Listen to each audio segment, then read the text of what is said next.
VIT Chennai கூட சேர்ந்து சிரிங்க சிந்திங்க கவலைகளை மறந்து ரிதம்மா ஃபீல் பண்ணுங்க. వింటూనే ఉండండి వినిపించే వినోదం voice it from VIT Chennai feel the rhythm. ഇപ്പോൾ നിങ്ങൾ കേട്ടുകൊണ്ടിരിക്കുന്നത് voice it VIT Chennai. Feel the rhythm. കാതോർക്കൂ മനസ്സ് നിറയ്ക്കൂ.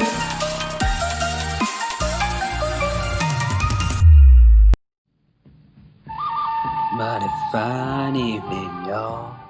Welcome to Noon Showdown. I'm your host, Junaid, who has just realized that he can't keep the cowboy voice on throughout the show. Okay, enough of that. Since this is the first episode, I'm going to have to do an intro section so y'all get an idea of how this is going to work. The show's objective is to give listeners a more in-depth knowledge and appreciation of characters in fiction.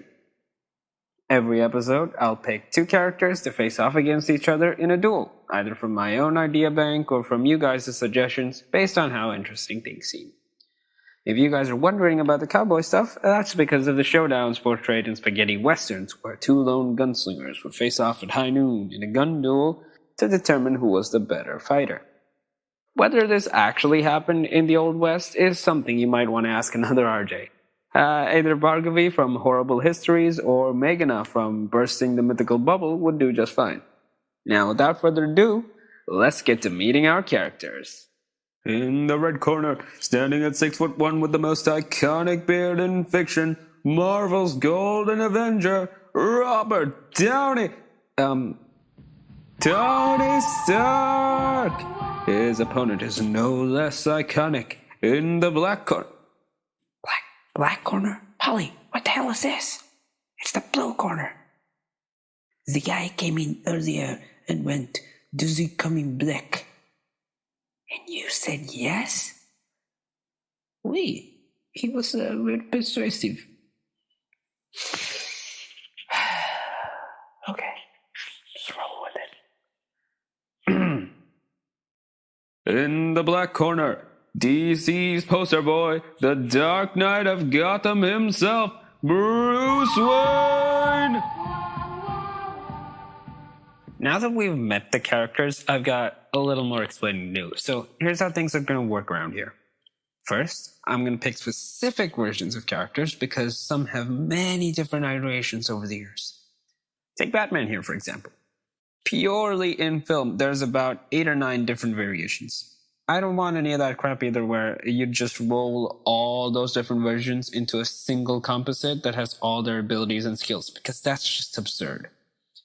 Next, we delve into the character story. This will help us figure out their motivation and psyche by checking out what they've been through. After this, we can look at their arsenal, their tools, their weapons, their gadgets, etc. Finally, we look at their feats. No, not the things that they stand on. I mean like feats of strength, intelligence, and stuff that'll help us gauge their ability based on context. Maybe we'll sprinkle in a bit of science to estimate how impressive that feat is in terms of real-world physics.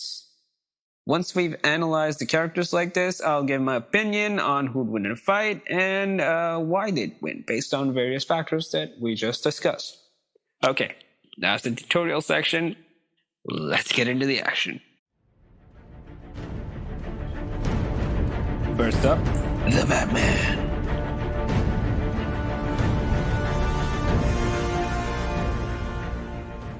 Now, I'll be disregarding the comic versions and the animated versions for this, purely because more people are familiar with the movies. Like I said earlier, there have been many versions of this character in the movies, and they're all different in specific ways. There's Adam West's campy take on the Batman from the 1960s, Michael Keaton in 1989 with Jack Nicholson's Joker, George Clooney's infamous nipple suit Batman in 1997, and the list goes on. Usually, I'd pick the most recent iteration of the character because that's more well-known to the general public. But it's a bit more complicated because there have been no standalone Batman movies in a while. When on you, Pattinson. I know Ben Affleck's Batman exists, and I kind of love him, if only for that scene in the warehouse where he goes to rescue Martha. Remember that one? But We don't have enough data on that version because of the lack of individual screen time. Plus, that version means I'd have to acknowledge Jared Leto's Joker. Ew, hard pass. So, I'd like to pick Christian Bale's Batman, arguably the best portrayal of the Dark Knight in live action. And it has Heath Ledger's iconic Joker in the movie. So, it's not much of a contest. Now, we all know the origin story of the Bat at this point. It's been played out so many times that it's basically ingrained into our brains. Rich Waynes walk into Murder Alley, get shot by a mugger who decides to leave the kid alone for some reason, and that's about it. Witnessing his parents murdered by criminals, little Bruce swears an oath that day that he'd dedicate his life to fighting crime. The murders of his parents taught Bruce to cherish and respect life as much as it taught him to hate criminals. This would later evolve into his famous no-killing rule. In the Nolan movies, we see him spiraling a lot. As his body and mind keep taking punishment after punishment in trying to rid the city of its crime, he grows more and more bitter and cynical. We find that Bruce Wayne becomes the persona he dons, and putting the suit on is what allows him to be himself. There is a sort of happy ending at the end of the trilogy, but it's after countless trials and tribulations that he puts himself through for Gotham that leaves him bloodied and broken many times throughout the series. One of the best parts of the movie are the supporting characters who help him on his crusade against crime. I'd like to quote Alfred, his loyal butler, played by the excellent Sir Michael Caine, as the Wayne Manor burns right above them. Why do we fall, sir? So that we can learn to pick ourselves up. And that's the thing about Bruce. No matter how dire the situation seems and how impossible the odds look, he's willing to get back up and try. Something that seems to be a recurring theme throughout the movies. This is going to be important for the fight ahead. Okay, we have the story out of the way. Now let's take a look at his arsenal. As a superhero without superpowers, Bruce compensates using his enormous well of resources that come from his company and funnels it into R&D to create weapons and tools to aid him in his war. Now, let's look at some of the stuff he has in his standard kit. First up, the Batsuit. While it does look like the suit is heavy and cumbersome, it is actually very much the opposite. Temperature regulators keep the user at a comfortable temperature in almost any condition, and the secondary layer of armor has Kevlar bi-weave that stops slashing weapons and stray bullets. It also has reinforced joints that allows for maximum mobility and flexibility, making it really well balanced. The redesign also masks its heat signature, allowing for a lot better stealth. Aside from the armor itself, the cowl has sonar devices built into it, as well as having a graphite casing that keeps his head enforced. The memory fiber cape completes the outfit, enabling Bruce to base jump off of the rooftops of Gotham with little worry. He's also got strength amplifiers in his arms and legs. There are grapple guns. He's got grapple guns. This is a mainstay of the character. A magnetic grappling hook that helps the Dark Knight scale buildings, make dramatic exits, and even trap people. He's also got a sticky bomb gun, which is exactly what it sounds like. There's an EMP gun thing. It disabled a speeding bike in the second movie. I'm not entirely sure what this is, but pretty cool. He's also got batarangs. These are basically shurikens cut in the shape of his symbol, and is one of the most iconic Batman weapons. The ones in the trilogy seem to have tranquilizing effects on piercing skin. And finally, we come up to his vehicles. Oh boy, oh boy, oh boy. These things are so cool. First, there's the ridiculous main Batmobile, the Tumbler. It's essentially a tank on nitrous, and it can be remote controlled. Then there's the auxiliary Bat Pod, which is inside the Tumbler, and it offers a lot more mobility at the cost of a lot of protection. Finally, there's the Bat. It's some kind of advanced VTOL thing. It's not entirely clear what it is, but it's not a car. This fleet of vehicles allows him to traverse any terrain with relative ease. Okay, now that we're done with vehicles, we'll look at feats.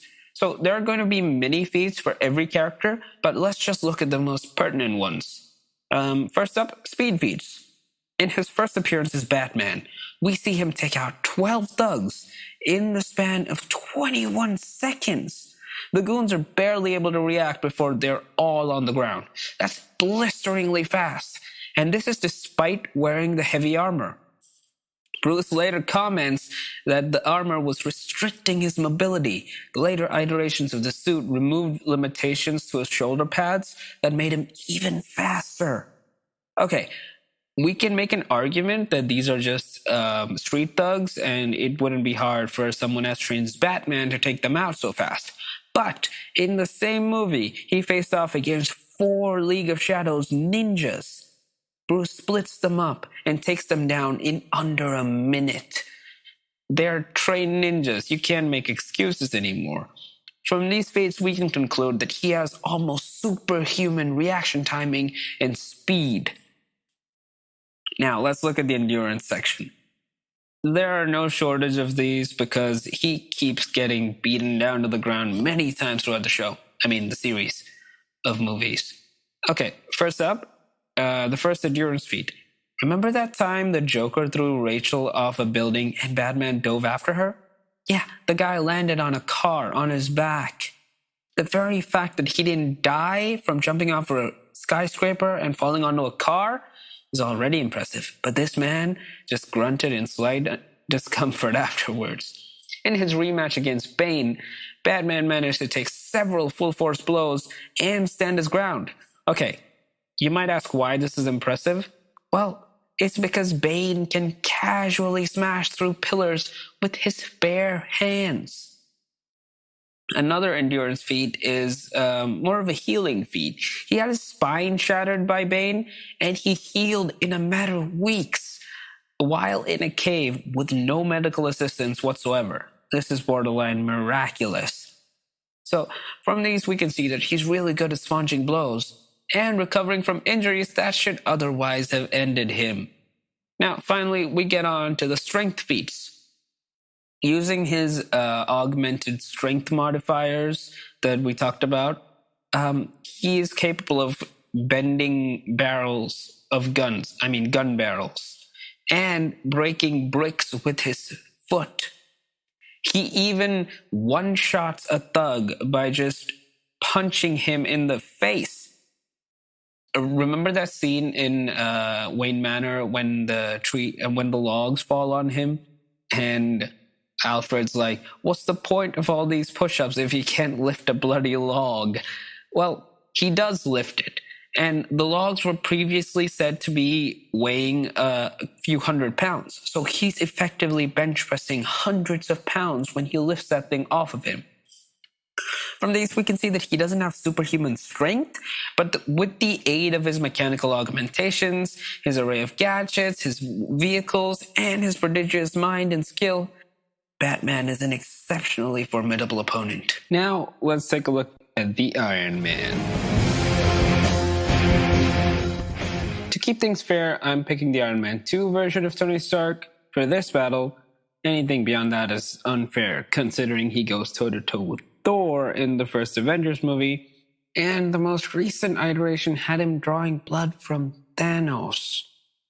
Okay, so what is Iron Man's story? Well, you know who he is. Okay, fine. His entire arc is one of redemption and evolution, something that actor Robert Downey Jr. was more than familiar with through his own past. This is exactly what made Jon Favreau cast him as Tony, hoping it'd bring out a more authentic emotional journey. And boy, did he deliver. Living frivolously and playing loose and fast throughout his entire adult life, Tony Stark had become something of a billionaire playboy. However, caught in an ambush in Afghanistan, where he was demonstrating his latest weapons, Tony is critically injured and ends up in the captivity of the local terrorist group. Thanks to fellow captive Dr. Ho Yinsen, Tony is kept alive. Asked to make weapons for the terrorist group, Tony and Jensen instead hatch a plot to escape. So they build an arc reactor with a box of scraps and the first version of the Iron Man armor as well. Jensen sacrifices himself to buy time for Tony to get the suit working, and this entire ordeal completely changed Tony's outlook on life. He came back home, shut down the weapons division of Stark Industries, and became a force for good, cleaning up his messes and righting wrongs, using his considerable intellect and resources to champion clean energy, and suiting up in his armored battlesuit when the situation calls for it. He confided with Pepper that he feels that he was given a second chance at life for a reason, to help people and stand up for the people that couldn't. And that is essentially what Iron Man is. Okay, that's the story so far, up until Iron Man 2, I guess. So let's take a look at his arsenal. At the start of Iron Man 2, Tony's wearing the Mark IV armor. The Mark V is the suitcase armor, and the Mark VI is the one that's built towards the end of the movie. But that's the same one used in the Avengers that allowed him to fight Thor, so let's just go with the Mark IV. So let's talk about the suit. The suit itself is plated with a strong titanium gold alloy, hot rod red and gold, totally subtle. And multiple servos throughout the suit gives Iron Man exceptional durability, impressive mobility, and enhanced strength and speed. With all those powerful onboard systems, it gives Tony exceptional perception as well, being able to see and understand more than he would with his regular eyes. It's also fitted with repulsor technology that originally started out as a flight stabilizer, said to be completely harmless, but it evolved into one of Tony's main weapons. The repulsor technology uses the arc reactor's energy output to create high-density beams of concussive energy. This is what that thing is when he points his palms at people and then makes that thing noise. Okay, then there's the Unibeam, which is a powerful concussive beam of pure energy from within the core reactor. He's also got microguns, which are tiny machine guns that are activated on his shoulders. They use onboard targeting systems to focus fire on multiple targets at once. Those things from Iron Man 1 in the hostage situation. Yeah. He's also got anti-tank missiles in either forearm. And he's also got a pee filtration system, if you remember the party scene where he demonstrates how he goes to the bathroom in the suit. He states that you could drink that water, but I'd recommend not. There's also flight systems on the suit, which you don't really need me to explain all this, do you? And he's also got Jarvis, his AI assistant that is invaluable in combat situations because it helps him look at relevant information without having to spend energy on it himself. And yeah, that's about most of what his suit can do.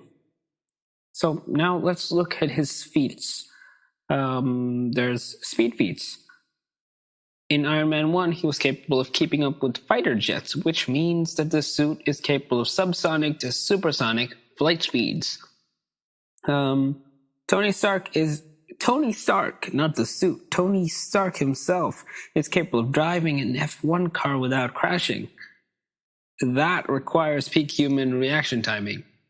Okay, he did crash, but that's only because Ivan Vanko walked onto the track and slashed at him with energy tentacles. Yeah. Does anyone remember Iron Man 2? Anyway, the suit uses targeting computers instead of manual aiming. This means that the weapon systems can take out targets before regular human beings can even react. So all of this tells us that Tony Stark is quick on the draw, but his suit is even quicker. Now let's look at his strength feats. the concussive repulsor rounds, which I talked about, are strong enough to send people flying into walls with enough force to break down the walls themselves. And the suit has been shown to just casually be able to lift barbells one-handed, seen when he fought Rhodey in the gym when he picked up the barbell with one hand and used it as a battering ram. Yeah. And we've also seen that the microguns can one-shot enemies, but then I guess humans are weak to bullets. Yeah.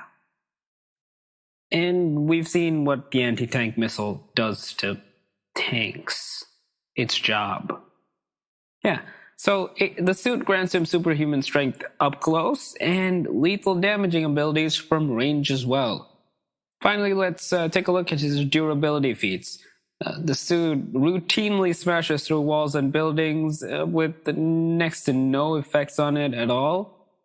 It can take massive damage from a similar suit of armor, the Mark II prototype that Rhodey used to fight Tony during the whole party thing in Iron Man 2. And neither armor took too much damage based on that. And in Iron Man 1, we saw Tony take a hit from a tank, and then he just walked it off like a badass. Also, the suit is effectively bulletproof, which I don't need to say more about that. So this points towards the suit being pretty darn solid. It'd take something exceptional to blow through this suit. Okay, we've seen everything there is to see about our fighters. Now let's discuss who wins this fight between two billionaire playboy philanthropist superheroes with daddy issues. Of course, the setting is pretty important. In a darker environment, nighttime and such, Batman gains a sizable advantage in the fight, thanks to his powerful stealth tech and, his affinity for black. Giving Batman any prep time and letting him observe his opponent is a fatal mistake, because Bruce Wayne is pretty much a genius, and he can come up with countermeasures to pretty much anything after encountering it once. But the thing is, Batman employs stealth to get the drop on enemies so he can disarm and then incapacitate them. However, disarming Iron Man is easier said than done, because, Iron Man is essentially a flying weapons platform. Now, perhaps utilizing the EMP gun would incapacitate Iron Man for a bit, because we've seen in Iron Man 2 that his suits are pretty susceptible to overloads in electricity. I mean, you saw what Ivan Vanko's electric whips did to it. Tony's corrected this since, but that's after Iron Man 2. However, there's a problem with this. We've seen how quickly the Iron Man suit reboots after switching off unexpectedly. I mean, Iron Man 1, remember the icing problem? Yeah, that was mid-flight. Pretty quick. So, at best, it's a minor inconvenience for someone like Tony. Tony's superior firepower can deal with any of Bruce's weaponry. The tankmobile stands no chance against an anti-tank missile. And the munitions within the tank missile, the tankmobile, the tumbler, can maybe stun the Iron Man, but it wouldn't damage him enough to be significant, considering Tony took a tank bullet to the face in Iron Man 1 and walked away. Tony's constant high ground advantage from being capable of flight also grants him an advantage in any situation. Bruce can only glide, he can't fly. He can deploy the bat, the VTOL thing that we talked about earlier, to fight Tony in the air, but it's nowhere near as nimble or maneuverable as the Iron Man is. Another thing is the Iron Man suit's strength levels outclasses Batman's own even with the strength amplifiers. And since the suit is shown to be durable against another Iron Man suit, there doesn't seem to be anything in the Dark Knight's arsenal capable of piercing Tony's armor.